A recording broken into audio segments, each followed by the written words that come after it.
Well, hello, beautiful people, and thanks for joining me in this part 26 of this many-part series that we have titled The Journey. And today we are on chapter 26 of the book Patriarchs and Prophets. It's the first of 5 that we're reading throughout this journey. And chapter 26 is titled From the Red Sea to Sinai, which we know is the mountain where God gave us the 10 Commandments. Well, us, the people of Israel, and us, future generations. So a few things happening in this chapter. This, as the title suggests, this is the story or a summary of the story of the people of Israel from the Red Sea after the Egyptians were destroyed, after they had crossed the Red Sea, up until they reached Mount Sinai, where they camped, which is where God gave the 10 Commandments. So let's put ourselves in Israel's shoes here. They come, and let's put it in modern terms so we can maybe relate better. They come, say, New York City. Say Egypt then was like New York City today. So they come from New York City, where they had food available 24/7. They had water services, electricity, they have gas. They had a mall nearby so they could go and buy stuff. They had all the commodities of life possible in Egypt. Yes, they were working a lot, but they were relatively comfortable. Now they leave Egypt and they go and are on their way to, say, West Virginia, which I lived there, not in West Virginia, I lived in Ohio, and totally no disrespect to people from Ohio and West Virginia, but there's not a lot of stuff to do there, especially if you come maybe from a city. It's mostly, mountains and green side, and there's a lot of hunting and whatnot, but needless to say, the comfiness and maybe conveniences of the city are not necessarily in those areas. And this is what we see here. Israel left Egypt, they crossed the Red Sea, and now they had nothing in front of them but dirt and heat and rocks and maybe some plants, and that's about it. So you can just imagine if you are in that situation and your faith is not strongly held to God, who, by the way, has just done all these miracles in front of you. If you're not really good at remembering stuff, your eagerness to keep moving forward is going to start vanishing and diminishing. And this is what happens. We see the people of Israel from the Red Sea up until Sinai do nothing but complain. And this is a huge test of patience for Moses. So the people of Israel start walking towards Sinai, and the first thing they encounter is that for 3 days they didn't have water. And they could not find water. And Moses, who lived in this area, by the way, before having gone back to Egypt, he knew that the nearest water pond in Mara was the name of the area. The waters were bitter. They were undrinkable. You cannot drink them. So here they are, people for 3 days thirsty. By the way, you might ask, why did God let them be thirsty? Well, we have the answer here. It says in this chapter, the Lord permitted difficulties to surround them and their supply of food to be cut short, that their hearts might turn to him who had until now been their deliverer. So they had seen how Moses prayed, God responded. Moses prayed, God responded. Moses over and over, the same pattern. God wanted, you got to remember, God is not only liberating them from Egypt, but God is also expelling Egypt out of them. They had too much of the sinfulness, of the earthliness of Egypt inside them, and God wanted to transform and make them a people to be a light for other nations. So he needs to build faith and to build trust and to build, a character in these people. And he is indeed testing them. But them, instead of learning from what they're witnessing, they just revert back to default New York City mode or Egypt mode. So God was testing them. They complained. They didn't like the water, once they reached Mara, as Moses knew, they could not drink the waters. They started complaining, oh, that we should have died in Egypt. Oh, that we should have remained there with all the comfortableness. Moses very patiently prays to God, and God said, you know what, put a tree in the waters and the waters will turn sweet. And this is what happened. So once again, the people of Israel witnessed with their own eyes that upon Moses asking God for help, God once again helped. You would think that they would learn after this one. But unfortunately, they did not. Then they start getting hungry, and they see, the food that they have been bringing with them was shorter and shortening in supplies. And it's actually quite funny what it says here. They had not as yet suffered from hunger. Their present wants were supplied, but they feared for the future. So when it came to food, they didn't even wait until they were actually hungry. While they have food in their plates and in their fridges, metaphorically, while they have food in their reserves, they were already thinking about maybe, oh man, in a month I'm going to be hungry and I don't see food around here. You know how ridiculous this sounds to some degree? They had seen God just open the Red Sea in two. They had just seen God turn bitter water into fresh, drinkable water. And now they're worried that they will be hungry in a month from now, having food on their plates because they seem to have nothing to eat in the wilderness.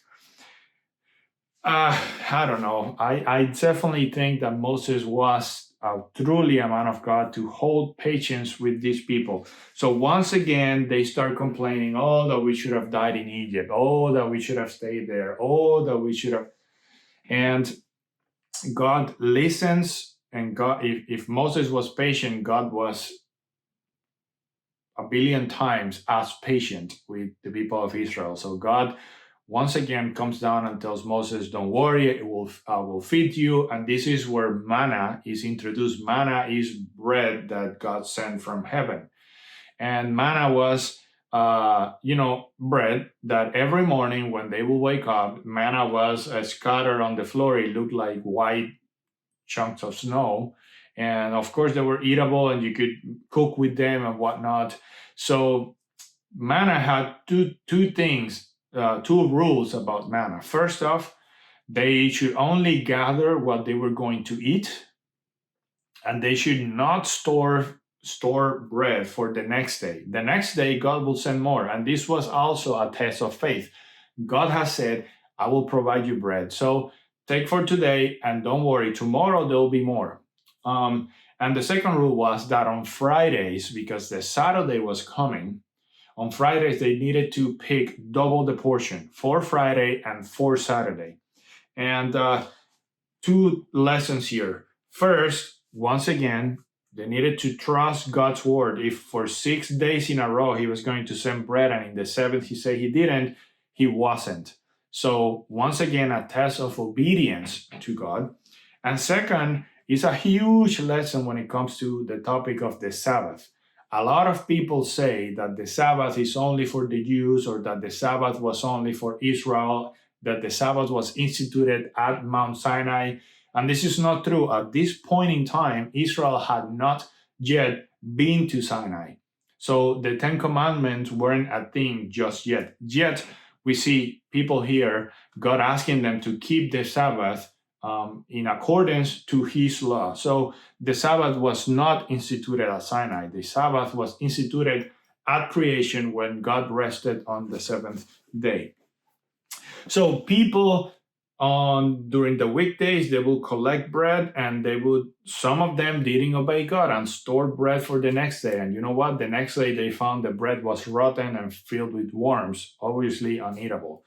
And then people who on Fridays didn't trust that God meant when he said on Sabbath there wasn't going to be any bread, and they only picked for Fridays, and then on Sabbath they were hungry.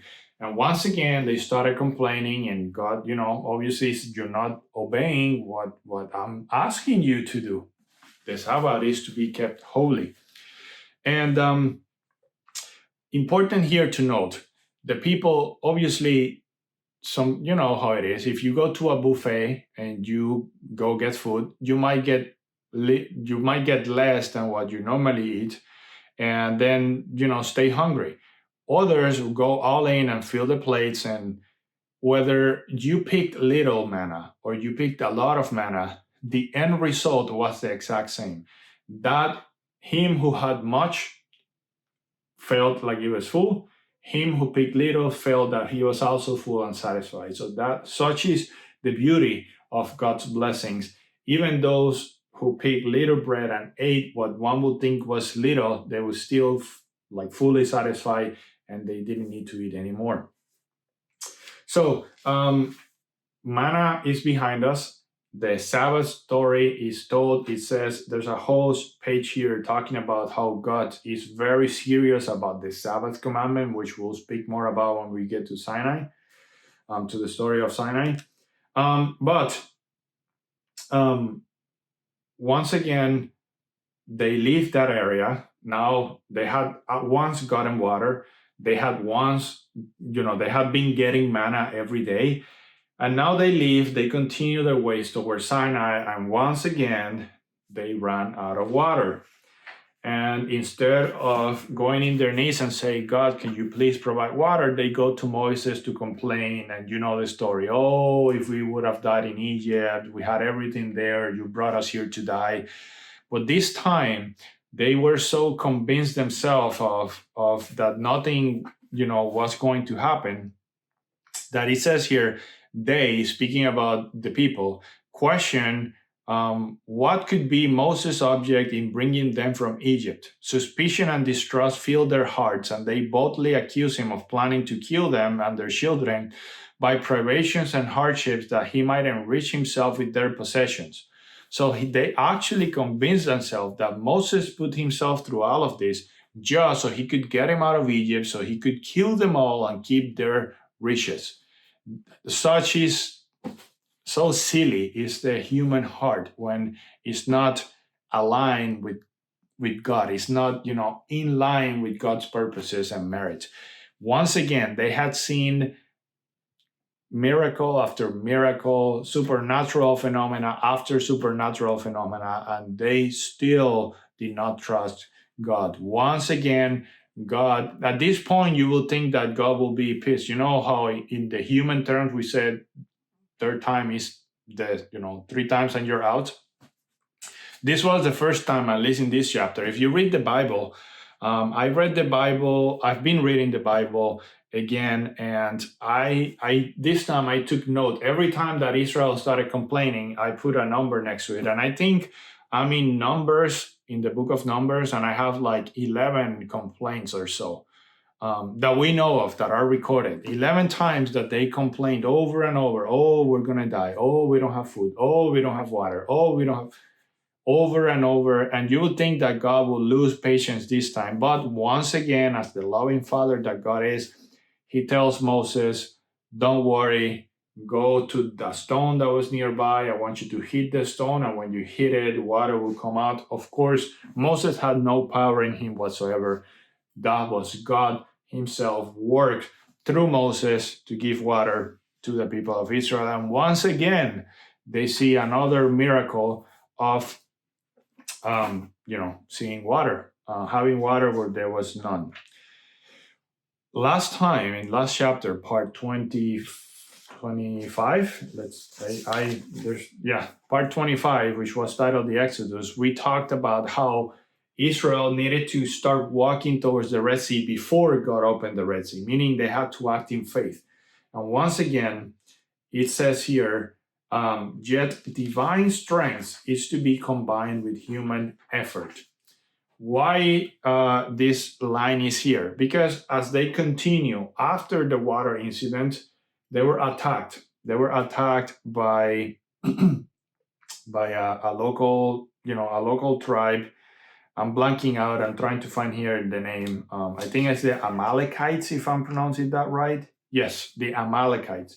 So the Amalekites attacked Israel, and some people lost courage, but Moses obviously prayed to God. He collected an army with the help of Joshua, sent them, and this is the story that Moses had to keep the hands up while they were on the battlefield, and while his hands were up, the Israel will prevail. If obviously he grew tired and if he drops his hand, then the Amalekites will prevail. And then you have Joshua and Aaron holding the hands um, of Moses up so that they don't fail. And this comes with that sentence. God, divine strength is to be combined with human effort. So they didn't just pray, God, please eliminate the Amalekites and done. It was done. No, they had to go prepare for battle against them, and their effort combined with God's, that's what delivered them from the hands of the Amalekites. At this point, then the story changes because it is the time where Israel was now near the lands where Moses had been before returning to Egypt, the house of Jethro, his father-in-law, and he meets with his family again. And his father-in-law, at this time, he sees obviously the multitude that Moses brought with him. And every single person, Moses was basically the leader of the entire camp. And this is hundreds of thousands of people. And everybody would make line every day to bring complaints to Moses so Moses could help resolve or ask God to help resolve.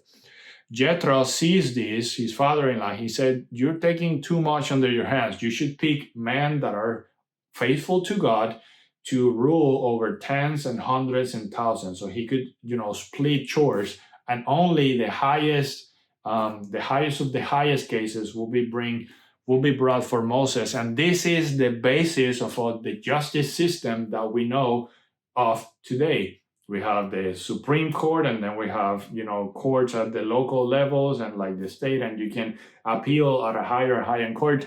This is basically the foundation in the Bible. Almost the entire justice system, just modern justice system, how we approach it, is instituted by God in the Bible, in this story. So Moses listened. Another lesson for us. Moses was, of course, a very important man to the story. And you will think that because he is at the seat where everybody's coming to him for advice, that he will be cocky to think, I don't need advice. But you see him here willingly accepting the advice that Jethro, his father-in-law, is giving to him about splitting the shores. And he self-evaluates and says, I do need the help. So it's important to be humble when we're doing God's work. And finally, they part ways and they start heading towards Sinai, and that is where the chapter ends, when they are at the base of Mount Sinai in the midst of wonder mountains waiting for God's law. And that's more of that on the next chapter. Once again, thanks for joining, and until next one.